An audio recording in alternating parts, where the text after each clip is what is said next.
Hey everybody, welcome to Workflow of the Week or WOW Update. So what are we talking about today? We're talking about smoke testing your system. So what we have is an API.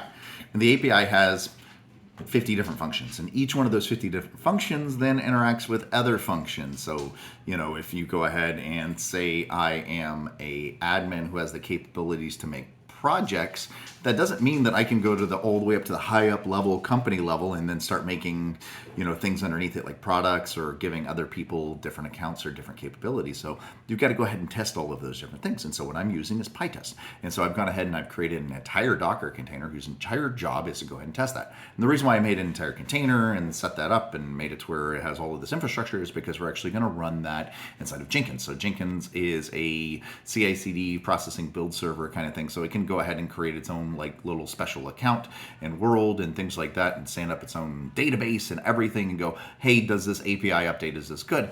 And normally you don't end up doing something that big because it takes a long time unless you're really good at automation. As you can expect here at ModTech Labs, we are phenomenal at automation because that's kind of what we do. So check out this amazing script that I wrote that runs this entire Docker container. And so it's super fast.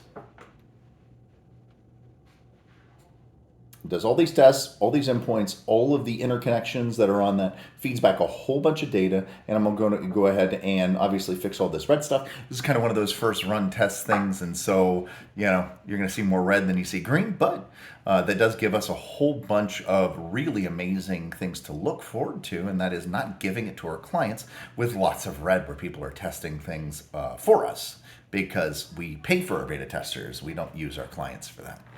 All right, so everybody, if you are not using something like Pytest and Jenkins or something like that to go and do that, I'd recommend starting to do that. And of course, everybody go to modtechlabs.com, sign up for one of our wonderful accounts. And of course, go ahead and subscribe here. And if you like this, give us a thumbs up. If you don't, just move on to the next one.